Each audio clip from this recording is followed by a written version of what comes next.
창세기 1장 1절 한번 외워볼까요? 대초에 하나님이 천지를 창조하시느니라. 이 구절 하나에 우리의 인생관이 달려 있어요.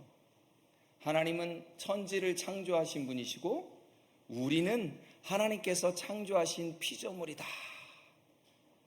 이 굉장히 큰 인생관이 담겨 있는 말씀이에요. 그런데 이 하나님의 창조 질서를 부정하는 종교가 있어요. 여러분, 사탄교라고 들어보셨어요? 처음 들어보셨어요? 사탄교라고 있습니다. 사탄을 숭배하는 종교인데 성경처럼 경전도 있어요. 이 사탄교 창시자인 앤톤 라베이라고 하는 사람이 1969년에 사탄 성전을 만들고 그리고 이 사탄경을 지어서 지금도 출판되고 있어요. 아마존.com에 가서 이 사람이 쓴 이 사탄경을 보니까 지금도 별표가 5개. 얼마나 많은 사람들이 그 책을 읽고 있는지 몰라요. 이 사탄경의 핵심 사상은 뭐냐? 너 자신의 주인은 바로 너 자신이다 라는 얘기예요. 에덴 동산에서 꼬인 것과 똑같죠? 자, 하나님께 속해, 네가 뭐가 부족해서 하나님께 속해 있니? 너도 지혜를 얻어 하나님과 똑같이 되어라 라고 하는 것이에요. 너의 인생은 네가 주장하는 것이지 다른 어떤 것도 너 인생을 주장해서는 안 된다라는 것이 이 사탄경의 핵심입니다. 그러니까 사탄이 제일 좋아하는 말은 무엇이냐면 네 뜻대로 살아라. 하나님께서 제일 기뻐하시는 말은 그럼 무엇일까요? 하나님의 뜻대로 살아라. 그것을 우리는 순종이라고 합니다. 그래서 오늘 본문은 세상을 심판하시는, 물로 심판하시는 그 하나님과 노아라고 하는 그 인물의 순종을 통해서 하나님께서 역사하시는 것들을 보여줘요. 하나님을 기뻐하게 하는 삶이 바로 순종인데, 그래서 이 순종하는 그 이야기를 담고 있는 것이 오늘의 본문입니다. 잠깐만 영상 보도록 하겠습니다.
네, 한 10여 년 전에 만들어진 노아라고 하는 영화였습니다.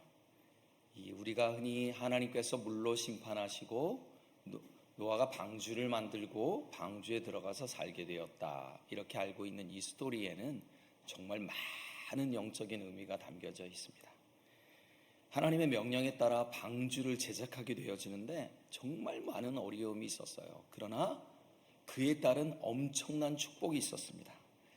오늘을 살아가는 우리들도 우리 각자의 인생의 방주를 만들고 있어요. 그래서 오늘 설교 제목을 내 인생의 방주라고 전해보았습니다. 자, 그러면 이 오늘 말씀을 통해서 우리가 상고해 보아야 될 말씀이 무엇이냐? 첫 번째, 내 인생의 방주를 만들기입니다. 하나님께서 노아에게 내리신 첫 번째 명령이 무엇이었냐면 14절에 보니까 방주를 만들되 그 안에 칸들을 막고 역정을 그 안팎에 칠하라. 이 간단한 순종이 아닙니다. 그렇죠? 가서 가구 하나 만들어라 라는 이야기가 아니고 축구장만한 큰 배를 만들어라. 길이가 약 140m나 되는 거예요. 기간도 약 한 학자마다 좀 다르기는 하지만 70년에서 120년이나 걸린 약 한 1세기에 걸친 그런 엄청난 기간이 들은 대공사였어요. 이런 명령이 과연 저와 여러분에게 주어지면 우리는 순종할 수 있을까요? 에이, 상식적으로 말도 안 돼. 절대 무리예요. 무리. 흔히 하는 말로 무리 됐어요. 무리인데, 그러니까 무리이기 때문에 무시해버리게 되어진다라는 거예요. 순종은 우리의 상식과 항상 충돌을 합니다. 왜냐하면 순종이라고 하는 것은 상식의 영역의 바깥에 있는 것들이요. 기뻐할 수 없는데 기뻐하라고 그러고요. 사랑할 수 없는 사람을 사랑하라고 그러고요. 용서할 수 없는데 용서하라고 그러고, 참을 수 없는데 참으라고 그러시고, 신뢰할 수 없는 중에 신뢰하라고 하시고, 평안할 수 없는데 평안하라고 하는 그 순종을 우리가 어떻게 상식적으로 이해할 수 있겠냐라는 거예요. 자, 방주를 만들라라고 하는 것이 우리의 상식으로는 이해가 되지 않지만 그 안에 엄청나게 많은 영적 비밀이 숨어져 있어요. 하나님의 섭리가 숨겨져 있어요. 그 이야기를 하려면 저희가 한 3박 4일 정도 수련회를 가서 해야 되는데 몇 가지만 간단하게 말씀드리겠습니다. 첫 번째, 노아의 방주, 또 이 모세의 갈대 상자에 덧칠한 것, 지금으로 말하면 아스팔트라고 하는 것인데요. 이 코페르라고, 오늘 본문에 14절에 너는 코페르 나무로, 이 코페르라고 하는 이 히브리어가 무슨 뜻이냐면 덮다, 용서하다, 깨끗하게 하다, 속죄하다라는 의미가 들려 있다라는 거예요. 그러니까 이 방주라는 단어는 우리의 구원과 아주 긴밀하게 연결이 되어 있습니다. 방주의 안팎을 역청으로 칠하라라고 하는 것은 바로 심판의 물이 우리 인생에 들어오지 않도록 우리 인생의 방주에 하나님의 구원의 속죄함을 바르라라는 뜻입니다. 성도들의 삶에서 역청은 하나님의 심판의 홍수를 당하지 않도록 보증하는 그리스도의 보혈이 된다라는 것이에요. 역청은 곧 그리스도의 보혈이다라는 거예요. 장자의 죽음이 어떻게 히브리인들만 비껴갔는지 우리 잘 알고 계시잖아요. 그렇죠? 어린 양의 피를 문설주에 바른 곳만이 이 죽음의 사자가 뛰어넘었어요. 그래서 그 집을 뛰어넘는다. 그래갖고 영어로 유월절, 유월, 담을 뛰어넘는다. 영어로는 Passover라는 뜻이에요. 그러니까 이 역청이라고 하는 그리스도의 보혈은 우리를 심판으로 하여금 보호하여 준다. 이 그리스도의 보혈만이 우리를 부패하게 하고 패역하게 하고 포악한 이 세상에서 우리를 구원하는 유일한 길이요 진리요 생명이 된다라는 말씀입니다. 아멘. 이 노아의 방주는 축구장만 하다라고 말씀을 드렸어요. 구조는 3층 구조예요. 언젠가 한번 켄터키에 있는 이 방주 모형에도 한번 가보고는 싶습니다. 그런데 이 역청을 바르라고 했던 거, 그럼 두 번째에 또 특별한 하나님의 제작 주문이 있어요. 순정하라고 하는 제작 주문이 창문이에요. 창문의 위치가, 창문이라고 하면 보통 지금 우리 장로님들 이렇게 고개 한번 딱 돌리시면 옆에 창문이 있잖아요. 그렇죠? 내 가슴 쪽에 있어서 내가 잘 볼 수 있는 곳에 달려있는 것이 창문이에요. 그런데 지금 이 노아의 방주의 창문의 위치가 어디냐면 3층, 그것도 천장에서 한 규빗 떨어진 곳, 한 45cm, 우리 여기 창문이 쫙 꼭대기 있다고 생각해 보세요. 우리가 상식적으로 맞지 않는다라는 거예요. 예? 이 창문은 노아와 그의 가족들에게 유일하게 공기가 들어오고 또 빛이 들어오는 그런 창문이었어요. 그런데 더 중요한 영적인 원리는 뭐냐면 옆에 보지 말고 오직 위만 바라보라고 하신 하나님의 섭리가 들려있다라는 거예요. 하늘만 보이는 창문을 통해서 우리가 하늘의 위로와 하늘의 소망과 하늘의 생명을 우리가 체험할 수 있게 된다라는 거예요. 여러분 한번 생각해 보세요. 노아의 방주에 창문들이 옆으로 탁 있다고 생각해 보세요. 파도가 막 치고 거기에 사람의 시체, 짐승의 시체가, 오늘은 양치를 하면서, 양치를 했는지 모르겠지만 양치를 하면서 이렇게 각을 하고 있는데 눈을 이렇게 뜬 시체가 창문에서 딱 보고 있다고 생각해 보세요. 불쾌감, 공포, 불안, 근심 상상할 수도 없을 거라는 거예요. 우리 인생의 방주에 창문이 옆에 달려있다는 게 문제예요. 좌로나 우로나 치우치지 말라는 것이 무슨 뜻이요?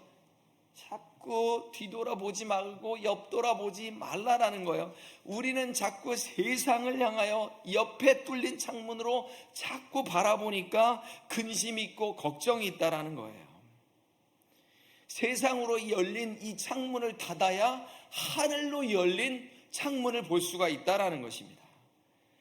이 창문은 무엇을 상징하고 누구를 상징하느냐? 바로 예수 그리스도를 상징한다라는 거예요. 우리가 예수 그리스도를 통해서 살아갈 때에 진정한 햇빛과 진정한 공기를 공급하여 받았을 뿐만 아니라 우리가 소망을 품게 된다라는 것입니다. 그리고 세 번째, 이 노아의 방주의 특성이 또 있어요. 노가 없어요.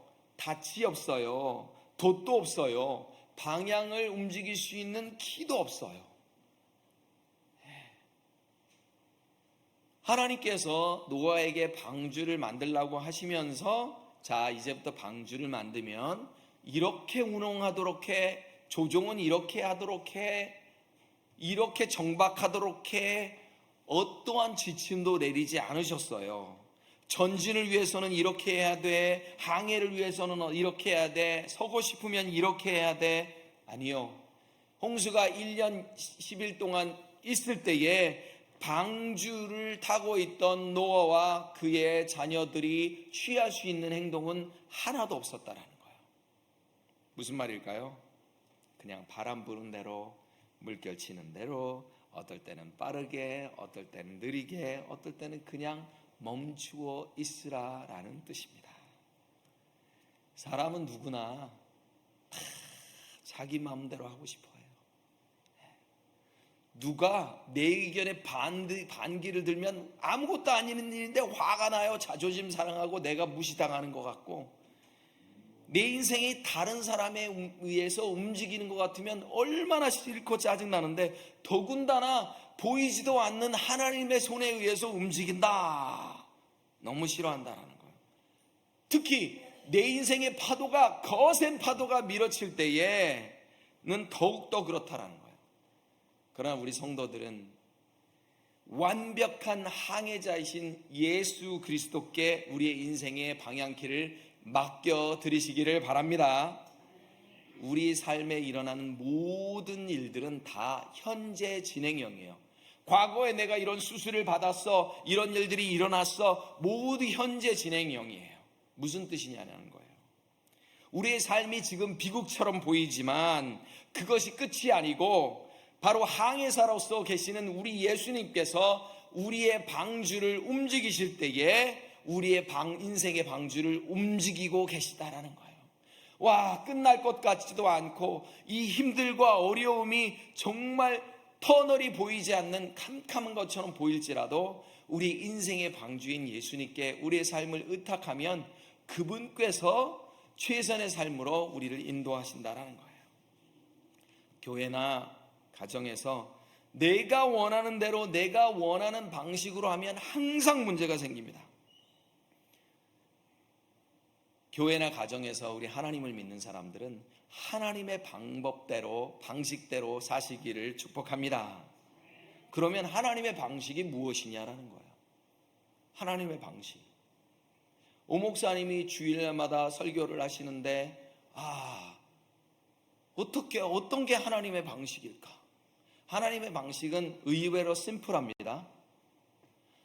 하나님 사랑과 이웃 사랑이에요.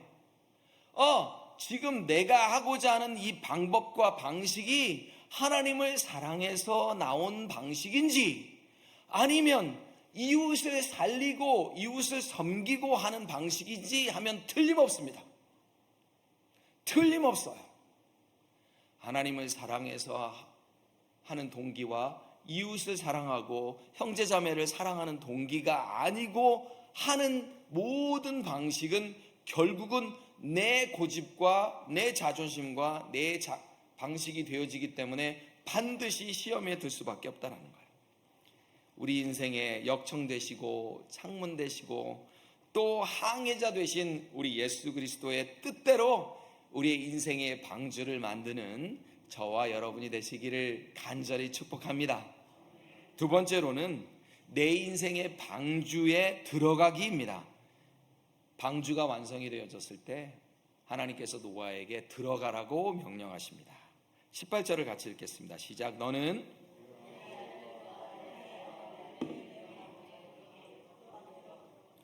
이 두 번째 명령이 방주를 70여 년에서 120여 년까지 짓게 한 그 명령보다도 사실은 순종하기가 더 어렵고 가치 있는 그런 순종이에요. 나중에 말씀을 드리겠습니다. 우리 영화에서 봤죠? 정말 많은 동물들이 다 들어가잖아요. 방주 안에 들어오기 시작했어요. 동물들 진짜 많고요. 사람들도 있고 얼마나 힘들었겠어요. 여러분 이 짐승의 소리 가끔 새소리를 들으면서 아침에 착착착착 일어나면 얼마나 좋겠어요. 그런데 그 많은 동물들이 막 한꺼번에 울어쌌고 배설물은 또 어떡할 거예요. 냄새는. 근데 아까도 말씀드렸지만 이 가로 세로 45cm밖에 안 되는 그 창문에 그 환풍기는 그거 하나밖에 없고 얼마나 방주 안이 힘들고 어렵겠어요. 그 안으로 들어가라는 거예요. 마치 이 방주는 이 세대를 상징하는 교회와도 같습니다. 여러분, 교회 안에 얼마나 문제가 많아요. 그렇죠? 세상 같으면 바로 잘렸을 사람이 아직도 교회를 나오고 있네. 세상 같았으면 절대 안 보고 살 사람을 내가 아직도 봐야 하네. 미워하고 짜증나는 그런 상황이 있는 그 얼마나 복잡한 상황이에요. 그러나 지지고 볶고 할지라도 그 안에 있어야 우리가 산다라는 거예요. 교회는 건물도 아니고 조직도 아니고 그리스도를 구세주라고 고백하는 사람들의 모임이라고 했어요. 우리가 비록 교회가 답답하고 힘들게 느껴진다고 하도록 내가 꼴 보기 싫은 사람이 있다고 할지라도 교회를 떠나지 마시기 바랍니다. 교회 안에 하나님의 은혜가 있기 때문입니다. 방주만이 살 곳이다라는 얘기예요. 제가 그래도 수영을 좀 하는 편인데요. 물속에서 설 수 있으면 2분 정도 물속에 설 수 있으면 기본적으로 이 라이프가드의 첫 번째가 수영을 개헤엄을 치느냐가 아니라 물속에서 설 수 있느냐 정도 돼야 된다고 그래요. 그런데 여러분 수영 아무리 잘해도 방주 바깥은 소용이 없습니다. 그렇죠? 1년 넘게 수영할 수 있는 사람이 어떻게 있을 수가 있어요? 내가 잘나고 똑똑하고 아무리 가진 것이 많아도 홍수 앞에서는 어쩔 수가 없다라는 거예요. 우리가 죄의 바다에서는 아무것도 할 수 있는 것이 없다라는 것입니다. 방주 안에 들어가야 삽니다. 사실 이 방주를 만드는 순종보다 방주 안에 들어가는 순종이 훨씬 귀한 것이라고 말씀을 드렸어요. 왜 그럴까요?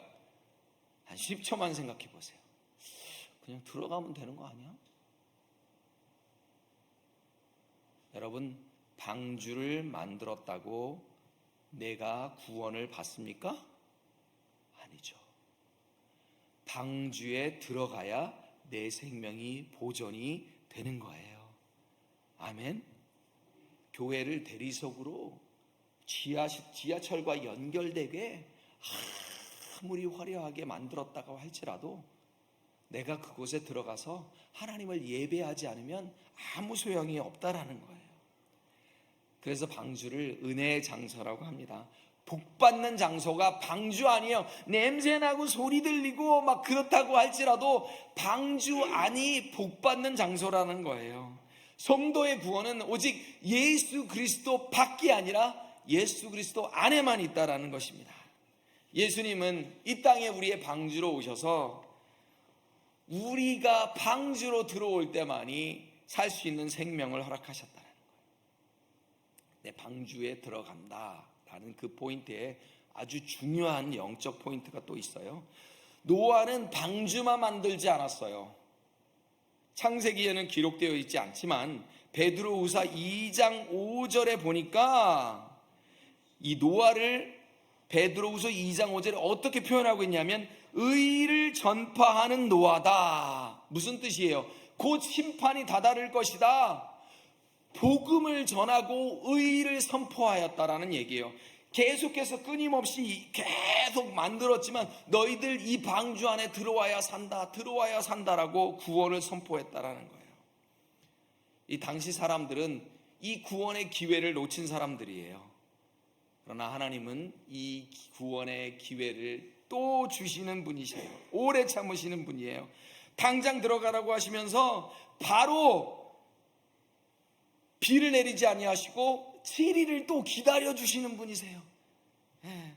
7일부터 지금부터 7일이면 내가 비를 내리겠다.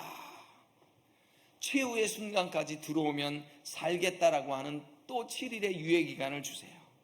그래서 마태복음 24장에 보면 예수님께서 노아 시대를 이렇게 얘기해요. 같이 한번 읽겠습니다. 홍수전에 노아가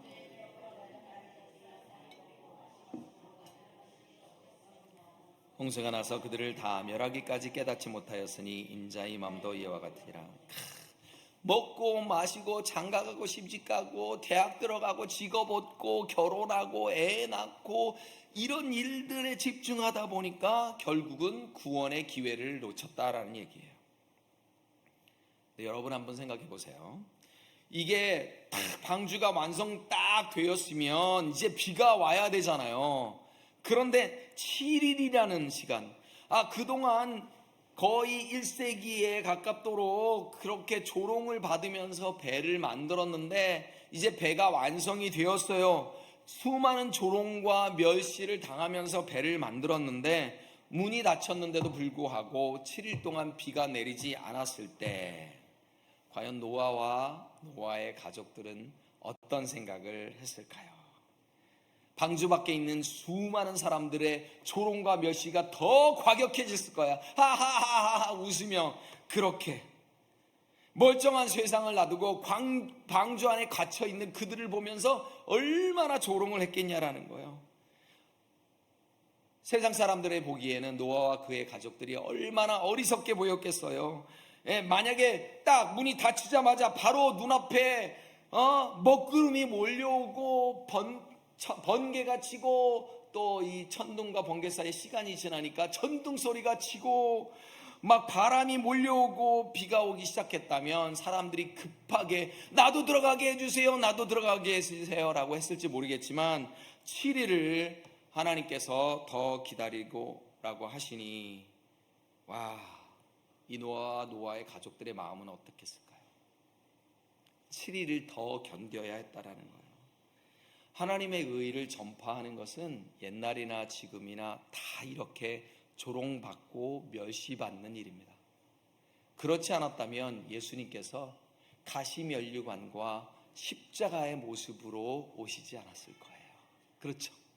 왕의 모습으로 천군만마를 대동하고 오셨을 것이다라는 거예요. 예수님께서 목자로 오셨어요. 기억나시죠? 그 당시에 목자는 사회에서 존경받는 인물이었어요? 아니면 무시와 멸시를 당하는 인물이었어요? 제가 설교에 말씀드렸어요. 무시와 멸시를 당하는 직업이 바로 목자였다라고 그랬어요. 예수님은 당신을 세상의 왕으로 칭하지 않으셨습니다. 그러면 내가 들어가 있는 내 인생의 방주에 이름을 지어야 될 거 아니에요. 그렇죠? 이름을 어떻게 지을까요? 나의 방주의 이름에는 예수호라고 적혀 있을까요? 아니면 세상을 상징하는 바로호 이렇게 적혀 있을까요? 마지막으로 내 인생의 방주에서 나와 예배하기입니다. 여러분, 우리가 비행기 타본 사람들 알잖아요. 우와, 저는 7시간이 한계인 것 같아요. 7시간 지나면 막 엉덩이도 아프고 다리도 아프고 너무 아파서 다 온 것 같아. 한숨 자고 일어났는데 아직도 한국이 14시간 걸리잖아요. 반밖에 안 했어요. 와, 그럼 사람들이 어떻게 해요? 비행기가 채 다 서서 이거 불 꺼지고 이제 뭐 어쩌고저쩌고 하기도 전에 다 어떡하죠? 증칸에서 집 내려요. 어차피 사람들 빼곡하게 서 있는데 뭐 어떻게 해요? 일어나서 또 서 있어요. 얼마나 또 나가려고, 얼마나.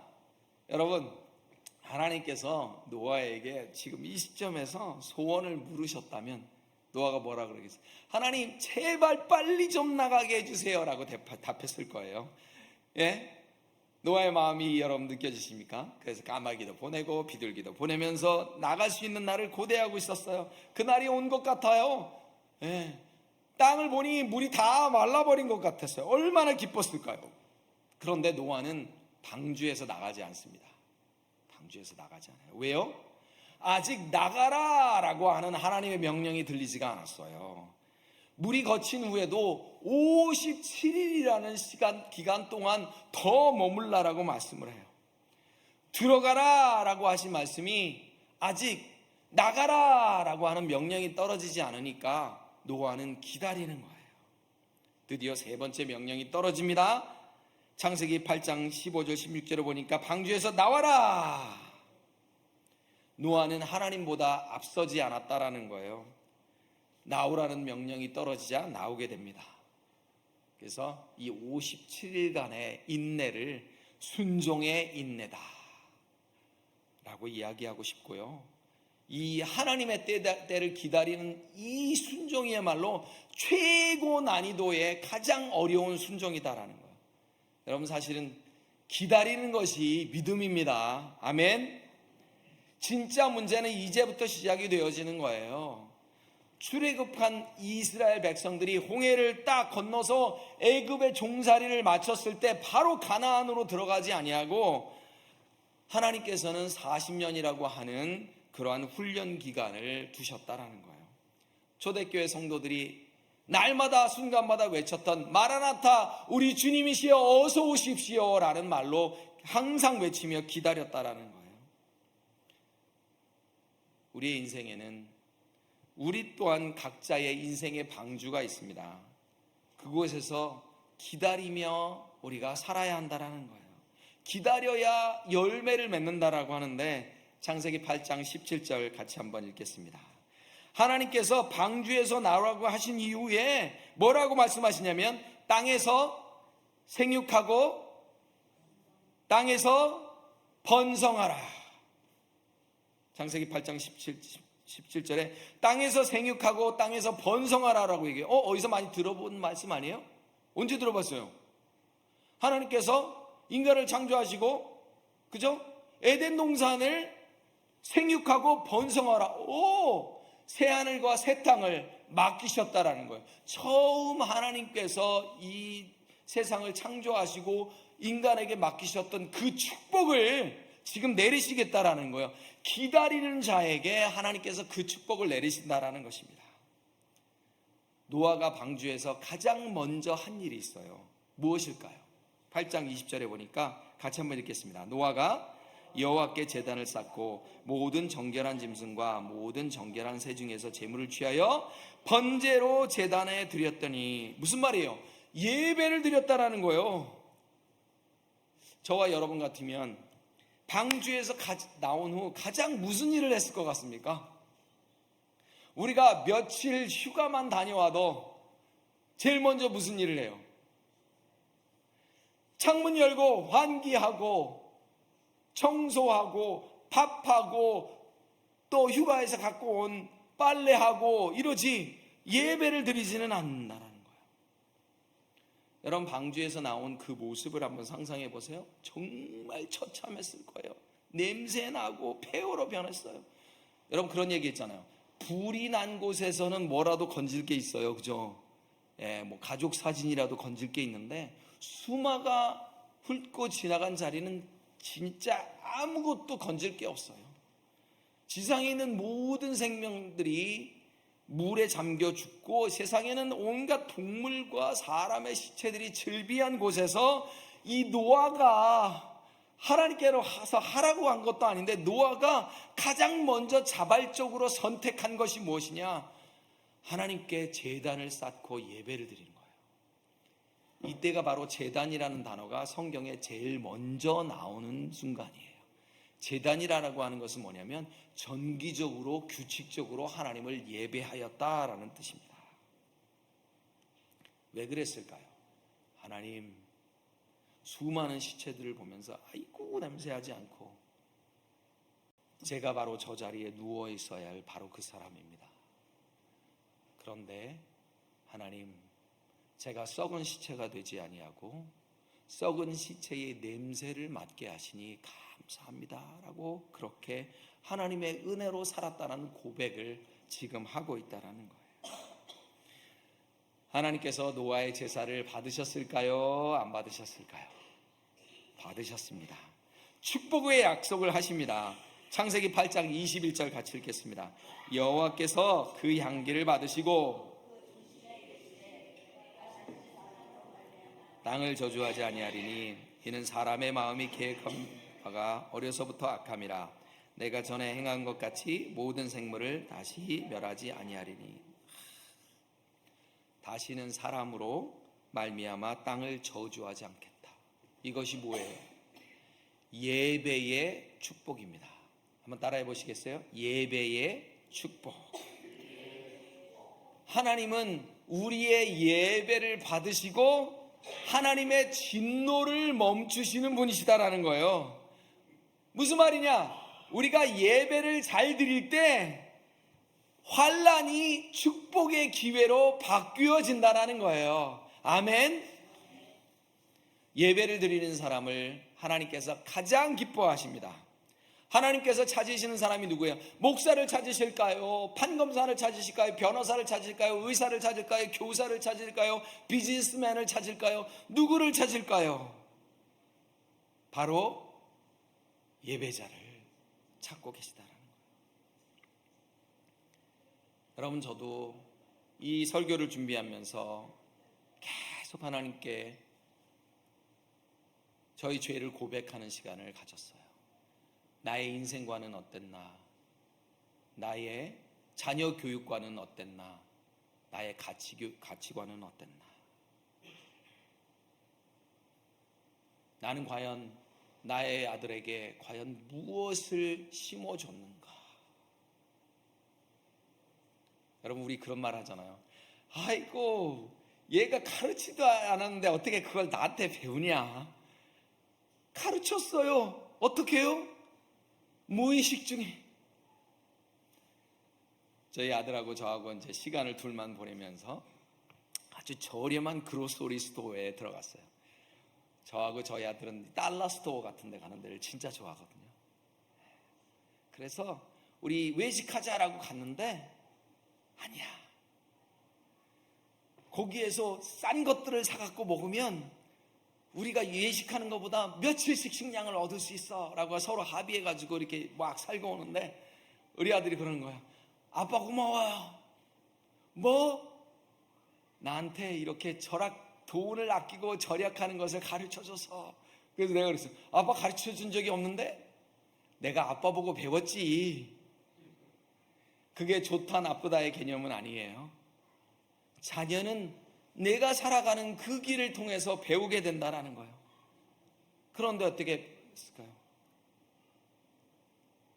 좋은 직장, 좋은 대학을 가야 된다.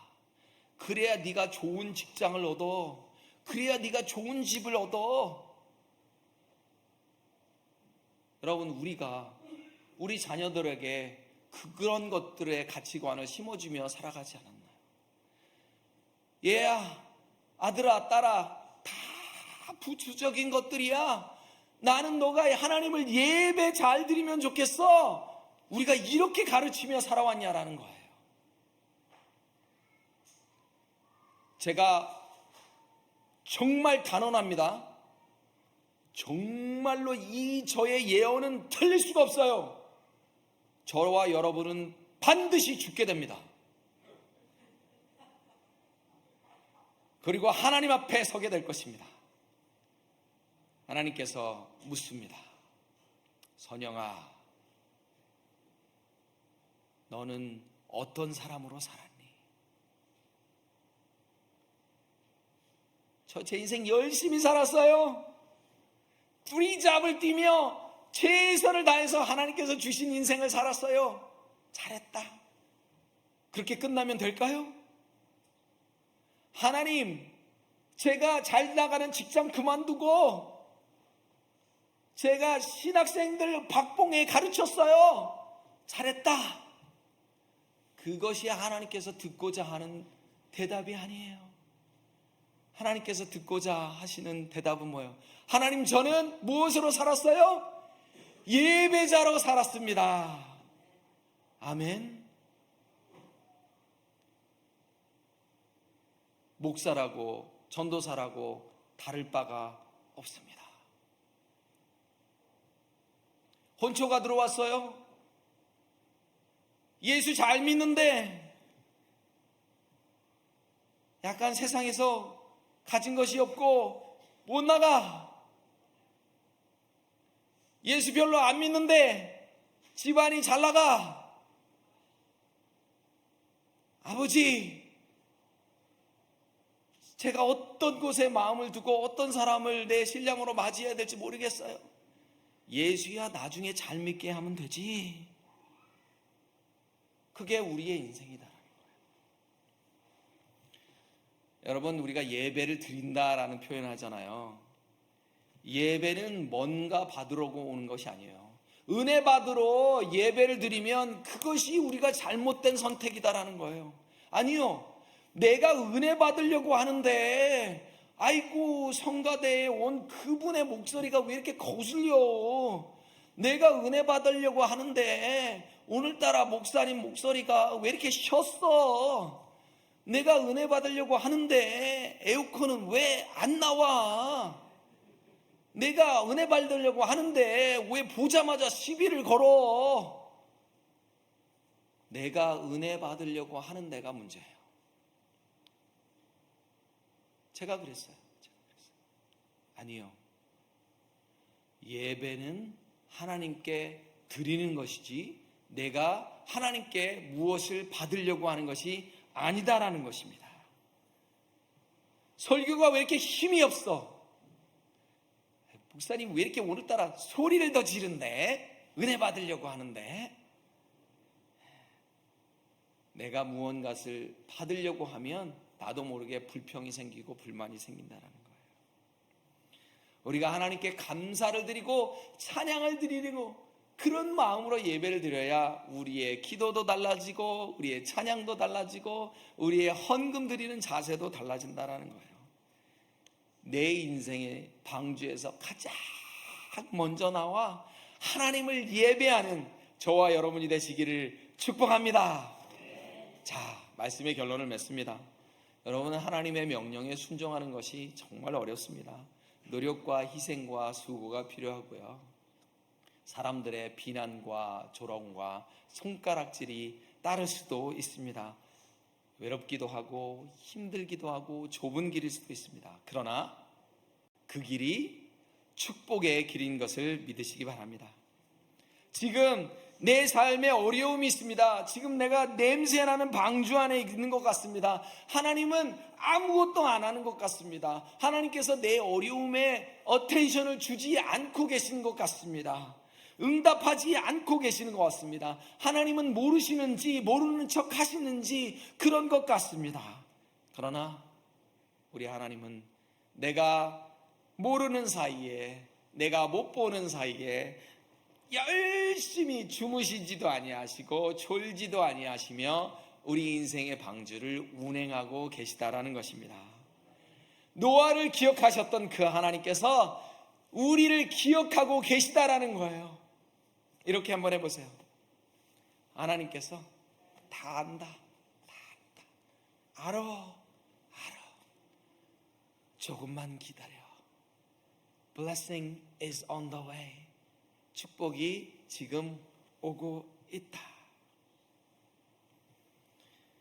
우리 모두 우리 인생의 방주에서 예수 그리스도의 뜻대로 인생의 방주를 만들고 방주 대신 예수 그리스도 품에서 살며 방주에 나와 예수 그리스도를 예배하는 저와 여러분이 되시기를 축복하고 축복합니다. 기도하겠습니다. 하나님 아버지, 우리 인생의 방주에 참 여러 가지 사건도 있고 사고도 있고 에피소드도 정말 많습니다. 굴곡도 많고 정말 어려웠을 때도 있고 힘들 때도 있었고 재미난 적도 있었고 행복했던 적도 있었습니다. 그러나 하나님, 가장 중요한 것은 생명 되신 이 방주 안에서 우리가 하나님을 찬양하고 있냐라는 것입니다. 하나님, 예배자로서 우리 자녀들에게, 손자 손녀들에게 예배 잘 드려라라고 하는 그런 유산을 남기는 저희들이 되게 하여 주시옵소서. 예수님의 이름으로 기도합니다. 아멘.